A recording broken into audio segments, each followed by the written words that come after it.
Hello, everyone. Welcome to April's World Goodwill Meditation Group webinar from wherever you are joining us on Zoom, on Facebook, or on YouTube.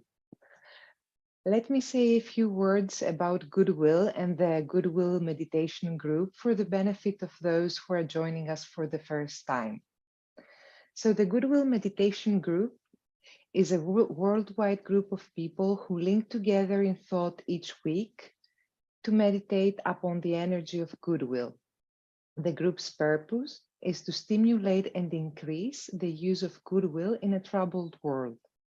Its function is to act as a channel through which the energy of goodwill can flow more abundantly from spiritual levels into the hearts and minds of all people. We are motivated and spurred on our efforts by the urgent worldwide need for right human relationships. Many other things are needed by humanity at this time, but right relationships are needed most of all.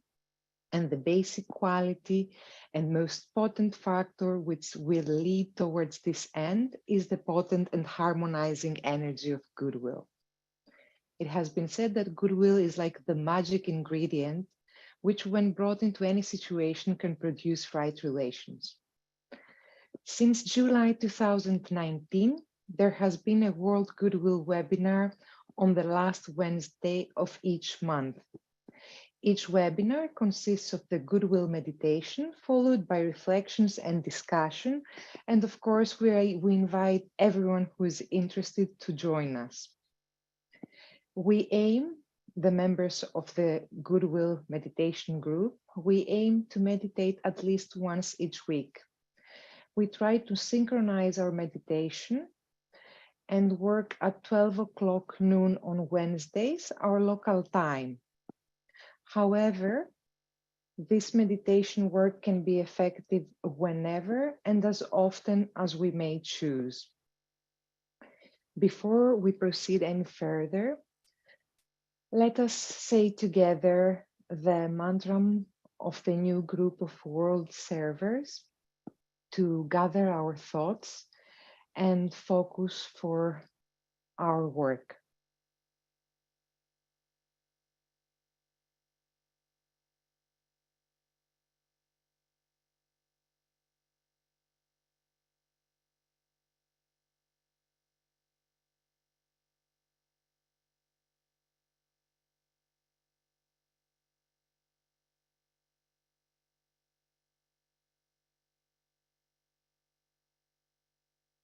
May the power of the one life pour through the group of all true servers.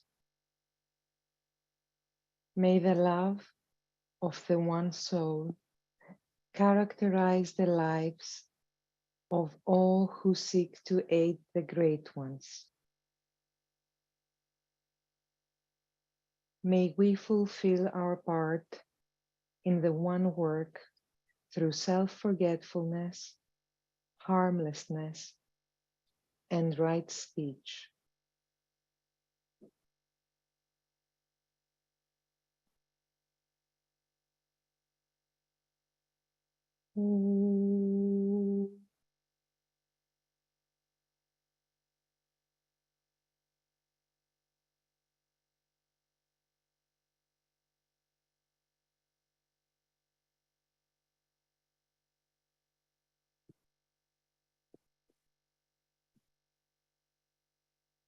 So the subject that we are going to be discussing today is new art, new living, or we might say the art of living or living as an art.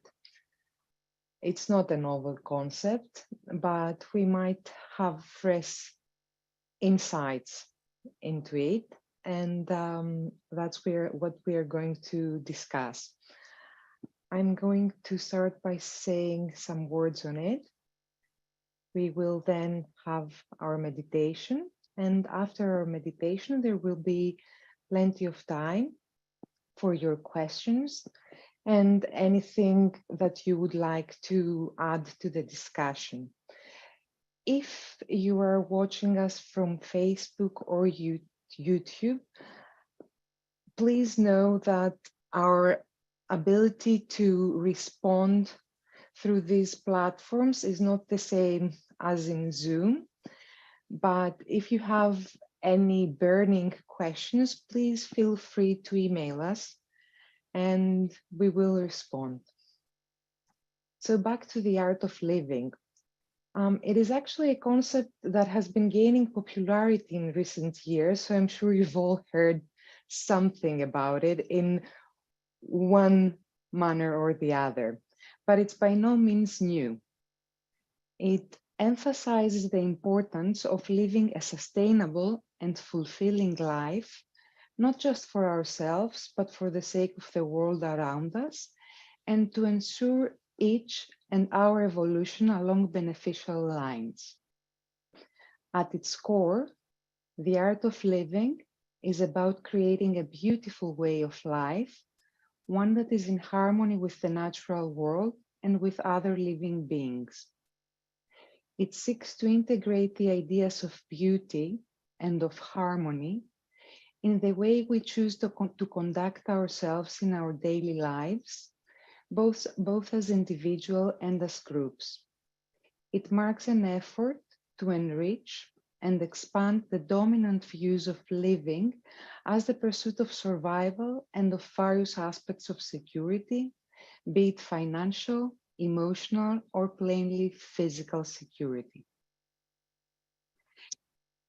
An early presentation of the concept of the art of living is insinuated as back as the 4th century BC in Plato's Republic, whereby his ideal city is devoid of artists in the traditional sense of the term. In this context, the absence of artists does not mean the absence of creativity or of beauty, but rather a shift in focus from the creation of objects to the creation of a way of life. Art should involve creating a beautiful and sustainable way of life, one that is not focused on the creation of beautiful inanimate objects, but rather on the dynamic and continuous creation of a beautiful, balanced, and fulfilling life process. A similar concept is presented by Freemasonry with the doctrine of shaping one's stone, providing a useful framework for understanding how an artful approach to living could be achieved. In this concept, the Mason is viewed as an agent of free will, which they can use to shape initially themselves, and by extension their interactions, ultimately affecting changes in their environment. The quality of free will is determined by a choice to focus it on self-improvement, personal growth, and beneficial interactions with others and the community. In that way, one becomes equipped to contribute to the shared masterpiece of life, represented in Freemasonry through the metaphor of the building and the embellishment of the temple.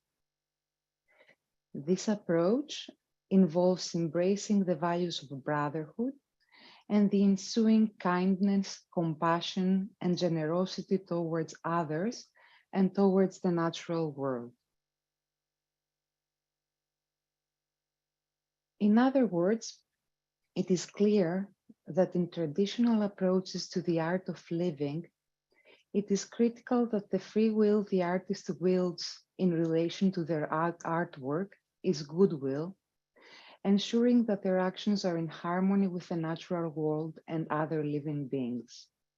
In its simplest form, goodwill involves acting with kindness, compassion, and generosity towards one's environment, starting on the human level, but extending beyond it to embrace the entire natural world.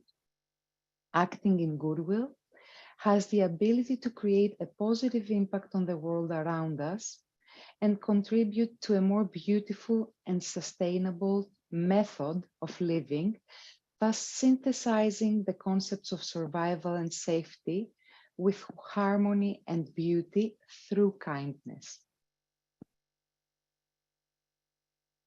Practicing the art of living in goodwill and compassion can have a range of psychological benefits, including increased empathy, reduced stress, and improved social connectedness. In other words, people who engage in kindness and generosity towards others tend to be happier themselves, more resilient, and more satisfied with their lives. When life is approached as an art form, it is easier to create a strong sense of community and belonging. By working together towards beautiful shared goals and values, we can create a sense of connection and purpose that goes beyond individual desires and needs. This is nicely reflected in the now well-known concept of Ubuntu, which hails from Africa and emphasizes the importance of community and interconnectedness in African cultures and communities.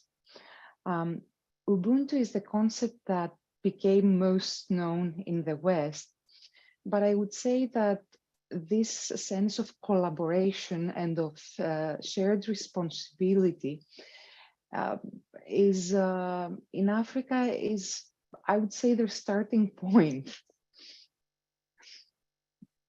So the art of living is not restricted to individual actions, but encompasses community engagement and collaboration. It involves creating a shared space by coming and working together in goodwill towards a common goal. Goodwill is that which can preserve the integrity of the shared space within which, after that, within which harmony can be pursued on multiple levels. We can pursue harmony on the interpersonal level as people working side by side and seeking to synthesize differing viewpoints and methods. We can pursue harmony on the intergroup level as a shared project can bring together groups of individuals specializing in this or that. We can pursue harmony on the environmental level as human actors who seek ways to pursue our shared purpose and actualize it in a manner that creates or safeguards harmony with the natural world and other living beings. And we can also pursue harmony through mediation, as humans may intervene to restore or create balance between other planetary spheres, such as between animals and the plant kingdom. It is certain that by working together and approaching our entire existence, individual and collective, as an ever unfolding work of art, we can achieve greater impact and create a more beautiful and sustainable way of life.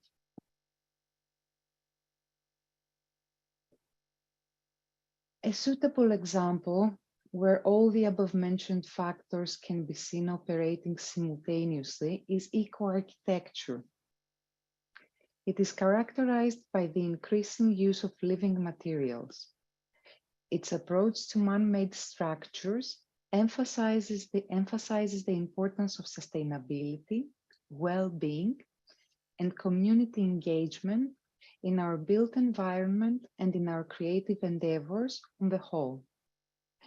Eco-architecture involves designing for beauty, sustainability, energy efficiency, and in many cases for restoring the balance between man-made and natural elements.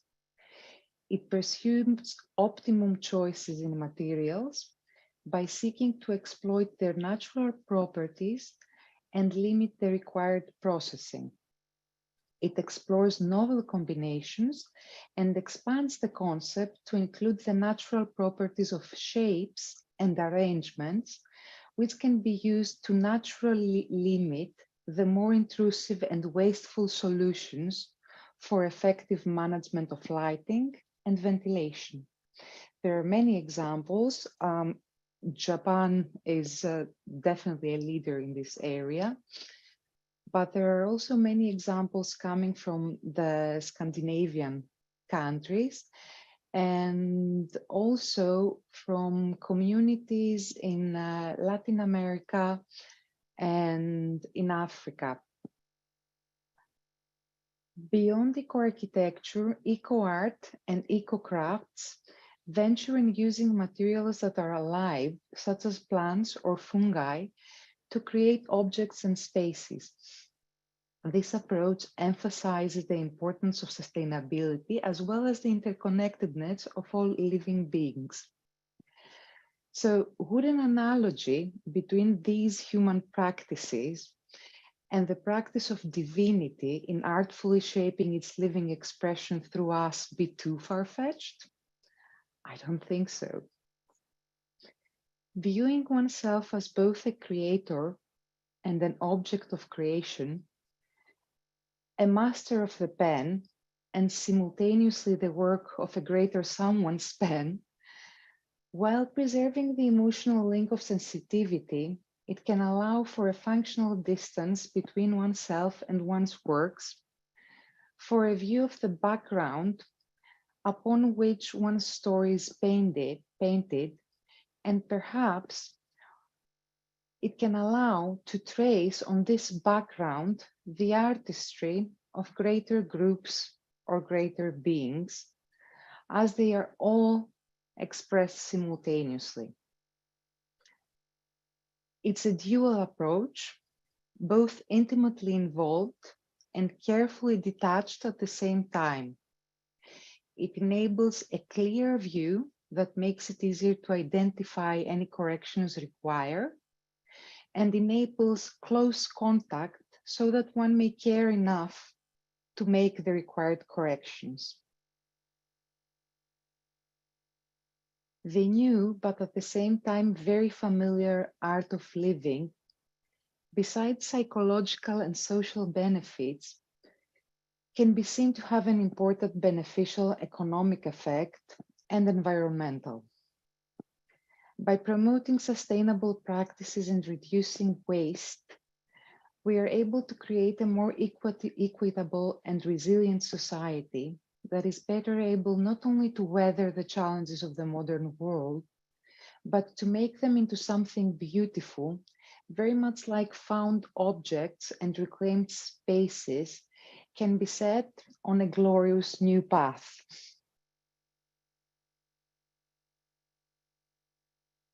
In some communities around the world, aspects of the art of living can already be seen at play.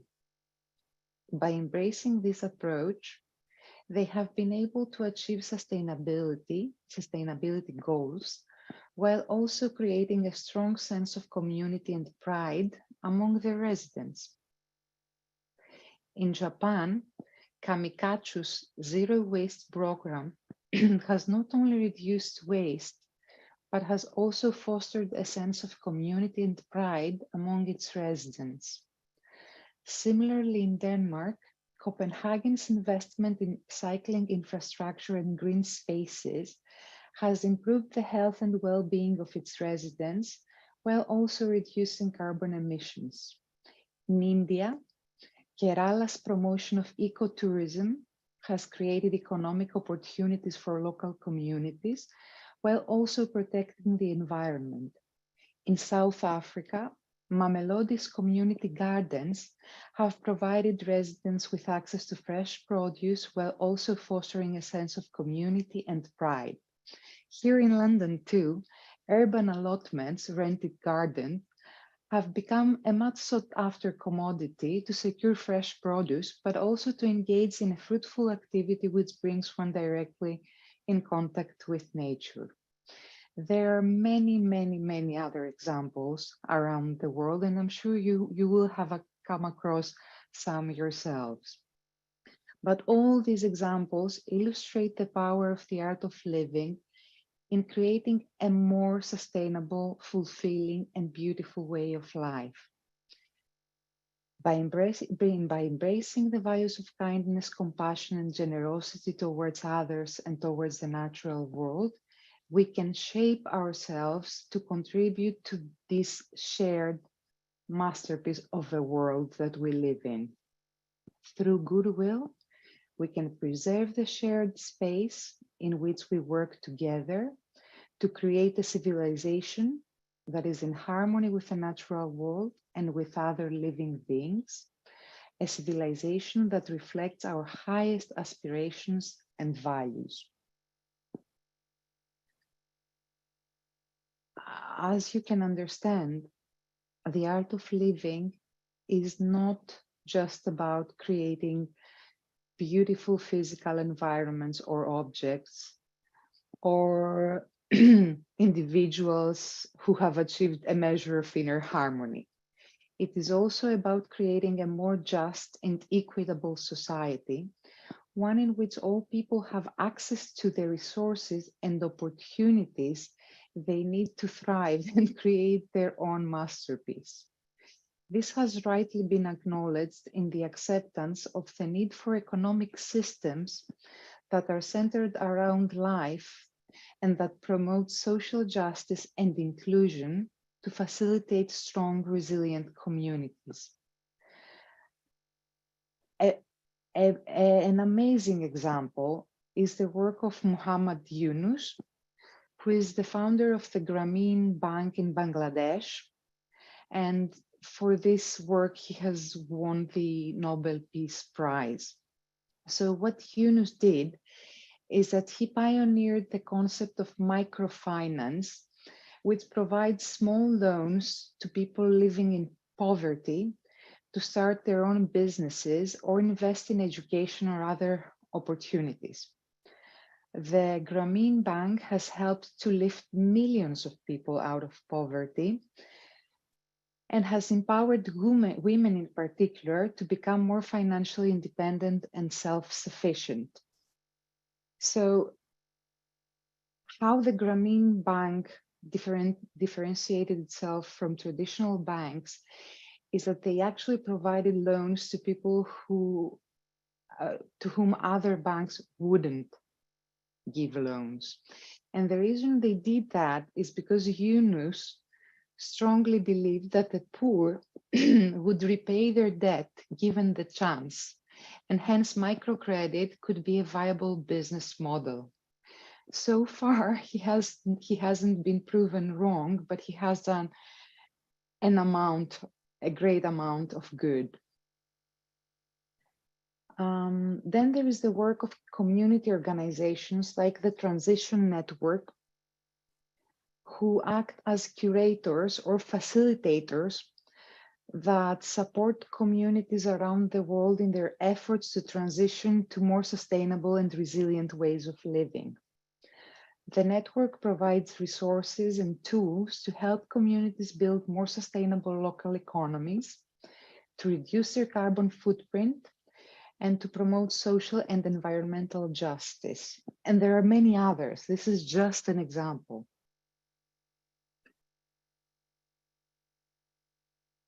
So in addition to these global initiatives, of course, there are countless individual and local communities who knowingly or unknowingly engage in creating a harmonious living, and in their goodwill, they create space for others to do so too. The art of living is definitely not limited to human beings, but extends or should extend to all forms of life and even to the planet itself. In fact, the concept of the art of living can be seen as an extension of the ancient idea of right relationship between human beings and the natural world, which emphasizes the importance of living in harmony rather than the importance of dominating or exploiting. As such, the art of living is not a fixed or static concept, but rather a dynamic and evolving one that can be adapted to suit the needs and the challenges of different times and places. In today's world, we face many pressing issues such as climate change, social inequality, and political polarization. These challenges require us to think creatively and collaboratively about how we can work together to build a future. This can happen only within some sort of shared space. As our physical space is still very largely and systematically segregated and divided, we employ the concept of goodwill to create such shared emotional and mental spaces within which we can learn to exercise harmlessness and to collaborate beneficially and effectively. This we do in order to be able to demonstrate our mental and emotional attainment in action on the physical plane. Every artist has a purpose in making art.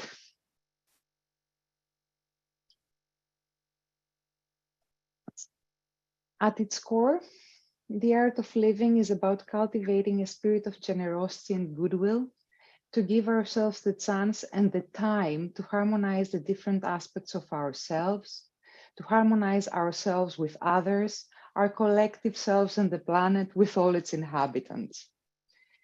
This means, of course, recognizing that we are all interconnected and that our actions have an impact far beyond our individual selves.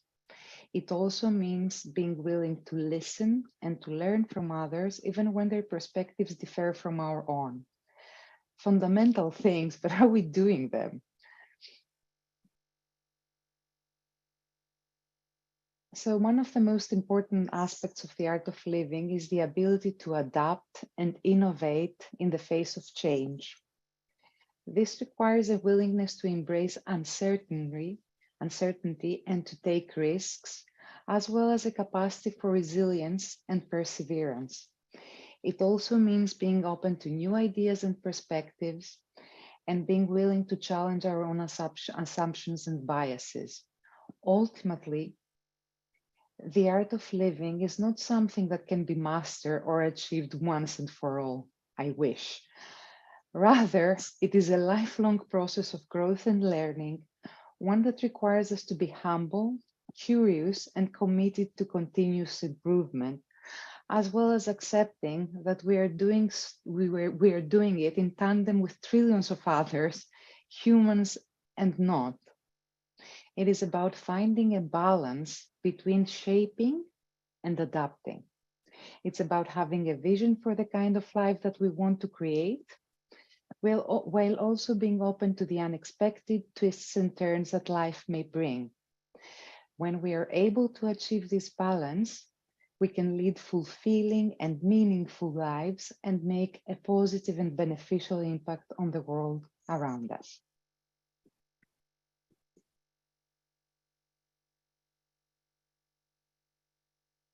And with that, we are now going to move on to our Goodwill meditation. And after the meditation, we will have time for questions and for discussion. I'm going to switch off my camera and I will start again after our meditation. So let's find a comfortable position.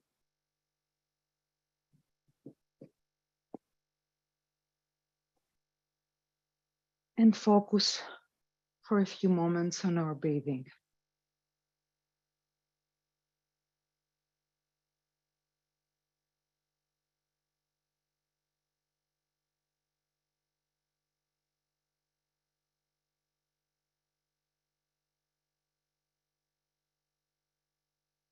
Link up in thought with all those people throughout the world who are working with this Goodwill meditation group.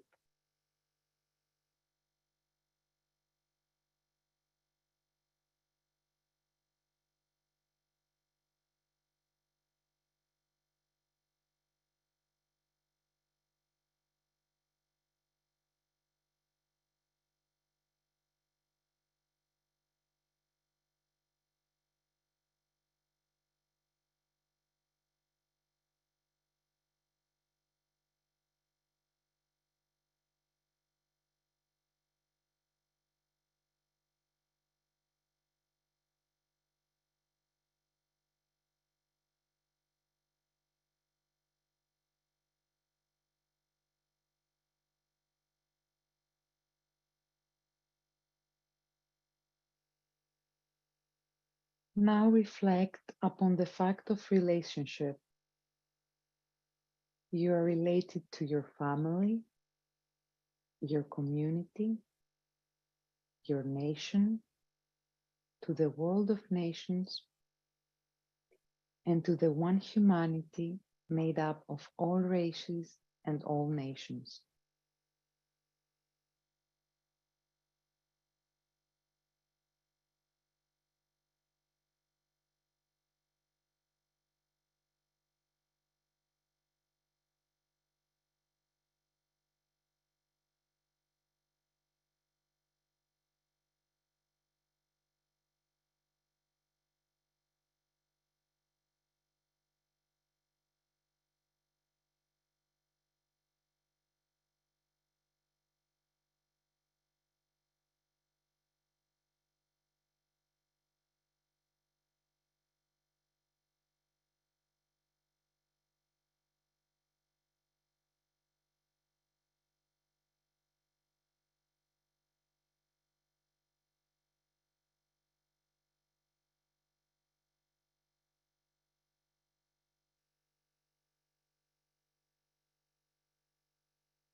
Let's say together the mantra of unification.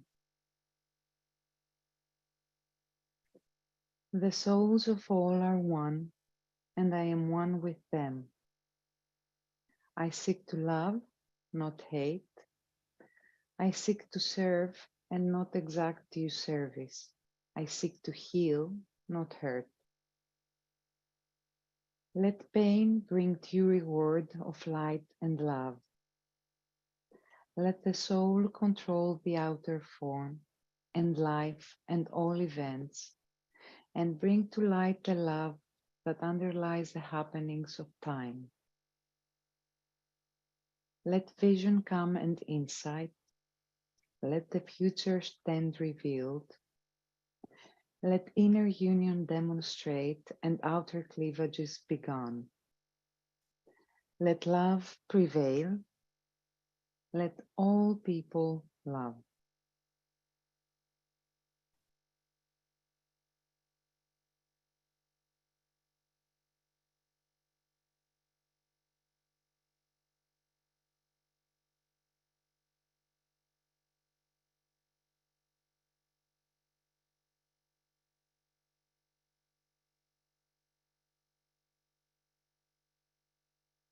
Reflect upon your own and humanity's relationship with all beings who dwell in the higher realms of mind and heart, the spiritual hierarchy of saints, rishis, and bodhisattvas, and the masters honored by all the world's religions and spiritual groups.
Imagine that you're standing together within the center of the spiritual hierarchy, immersed in the consciousness of the heart of love. For some, this heart of love is known as the Christ. Other faiths have other names for the one at the center, such as Maitreya, the Imam Mahdi, and the Kalki avatar.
Maintaining that high point of contact, let your thoughts reach out to include all members of the human family in whom the energy of goodwill is active.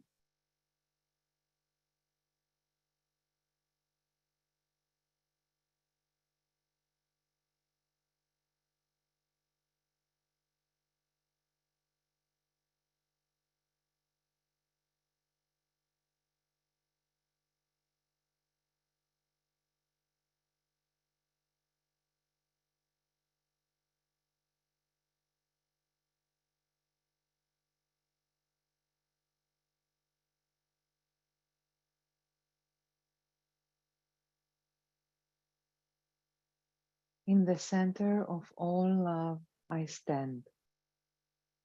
From that center, I, the soul, will outward move. From that center, I, the one who serves, will work. May the love of the divine self be shed abroad in my heart, through my group, and throughout the world.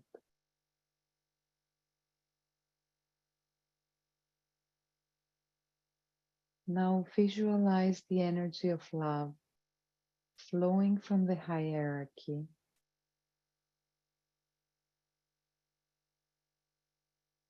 through the men and women of goodwill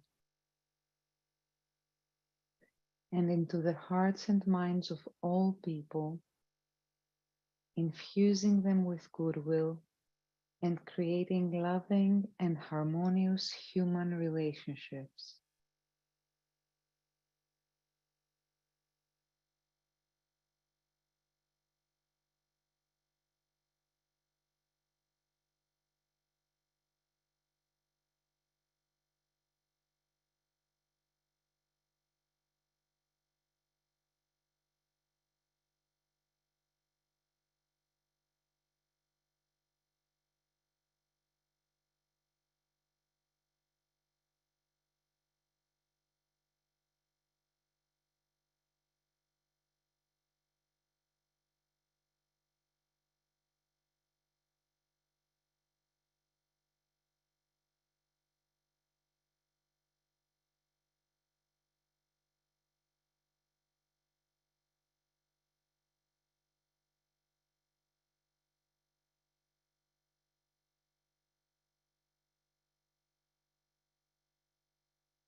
Now meditate on ways of spreading goodwill, creating right human relationships, and restoring peace on earth.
Realize that you're helping to build a channel between the spiritual hierarchy and humanity, through which the energy of goodwill may flow, uniting humanity, solving its problems, and healing all cleavages.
Linked in thought with men and women of goodwill all over the world, say the great invocation with deliberation and full commitment to its meaning, knowing that you're radiating its potent energies to humanity.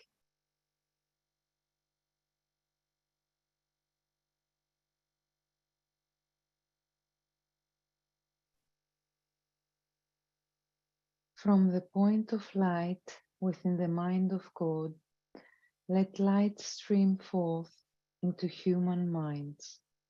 Let light descend on earth. From the point of love within the heart of God, let love stream forth into human hearts. May the coming one return to earth. From the center Where the will of God is known, let purpose guide all little human wills. The purpose which the masters know and serve. From the center, which we call the human race, let the plan of love and light work out, and may it seal the door where evil dwells. Let light and love and power restore the plan on earth.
Let's give ourselves a moment to return to ourselves.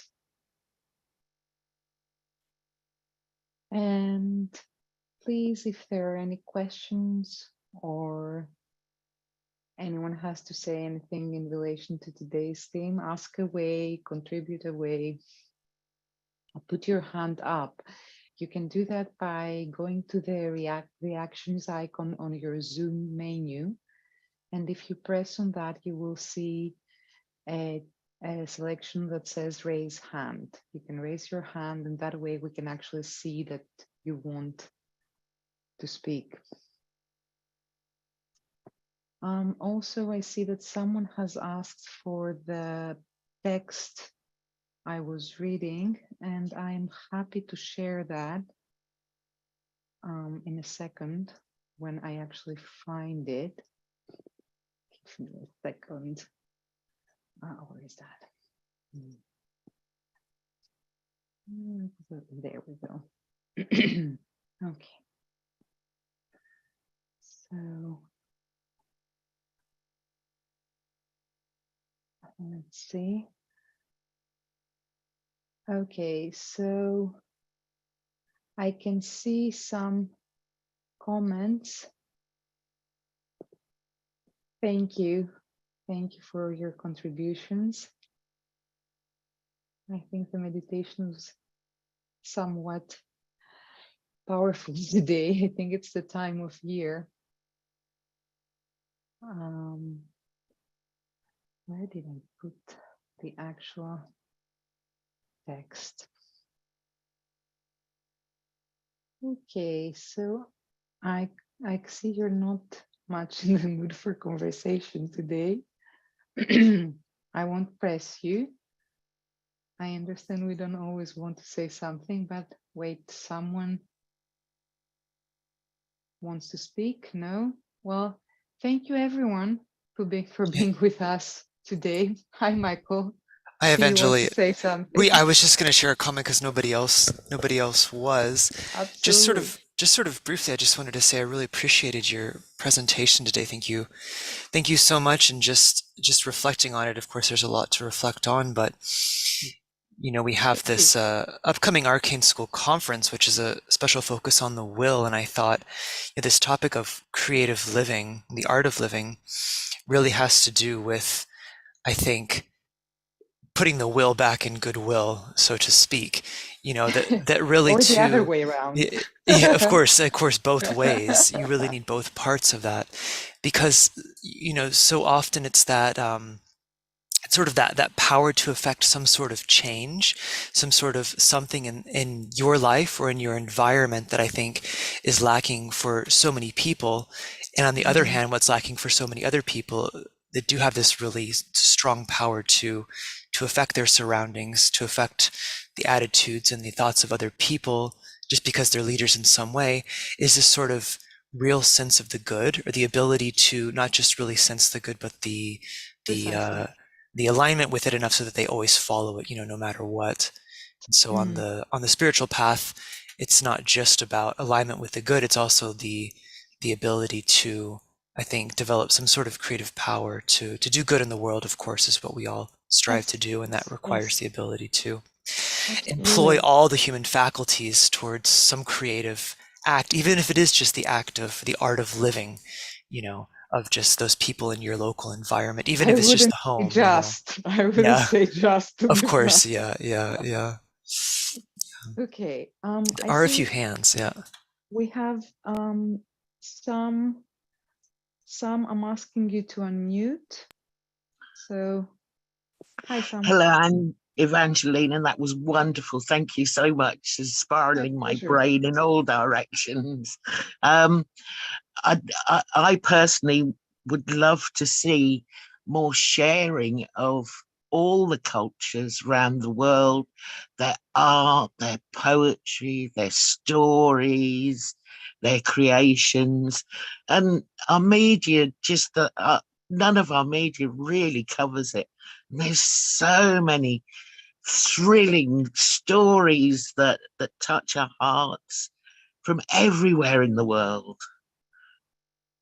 I absolutely agree with you. I think that we have already systematized sharing our know-how on practical affairs, and especially in ways to generate revenue or in ways to generate security.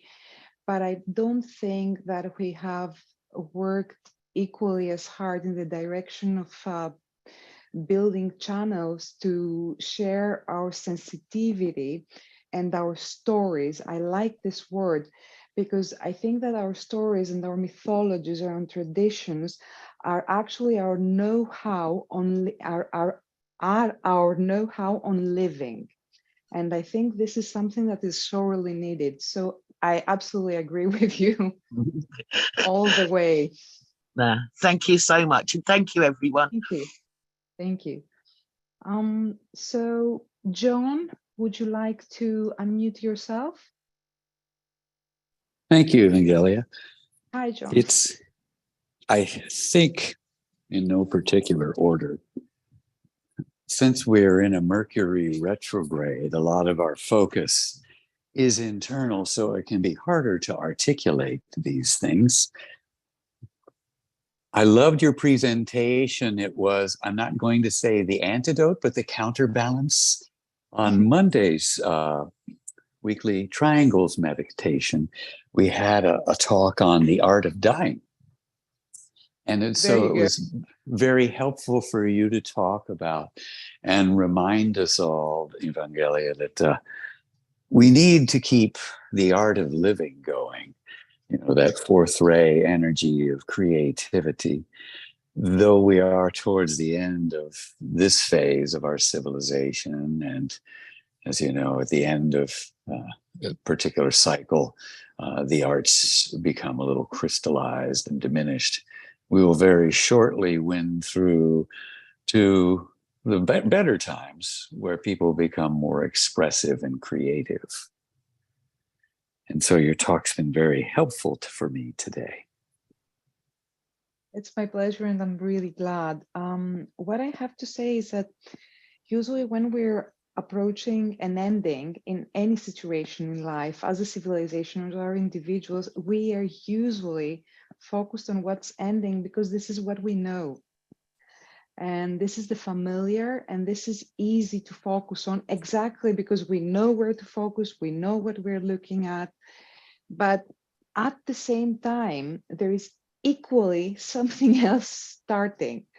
So I'd say that the difficulty there is not that there isn't the incentive or that there isn't the energy to support our focusing on living and on creating and on innovating and on changing. But I would say that there's a difficulty in that all these aspects are unfamiliar and we don't know exactly how to focus on that.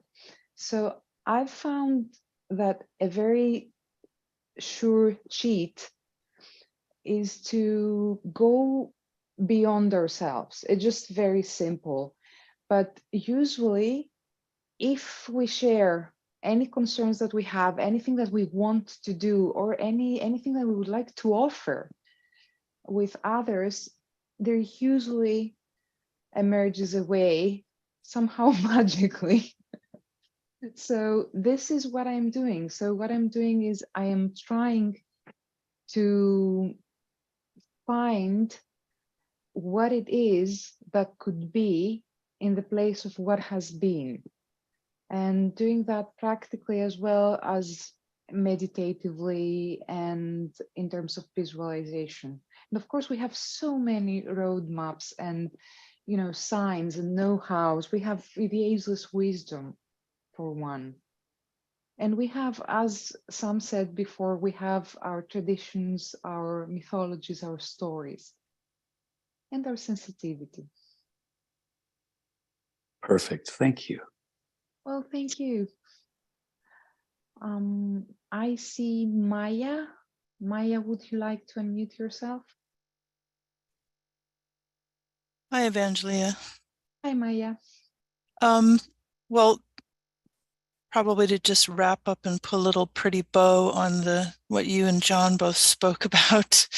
I was reminded that will energy has a constructive and destructive aspect. And I like to equate it with when you're building something like a house, sometimes you have to clear the site to prepare it for the new building. And so I think, I remind myself when I see things appearing to be falling apart, that it's really more transmutation as the energies of those forms are recycled to make way for new forms, so that it's all concurrently happening, and it's necessary. I absolutely agree.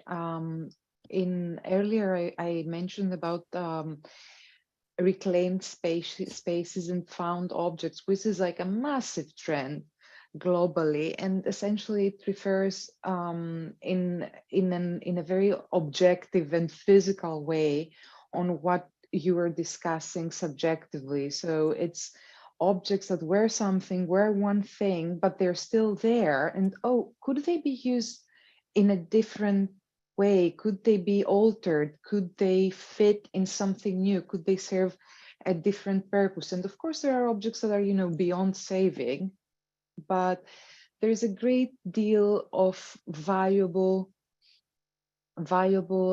commodities, I would say, that we already have, and there's a great deal of valuable knowledge.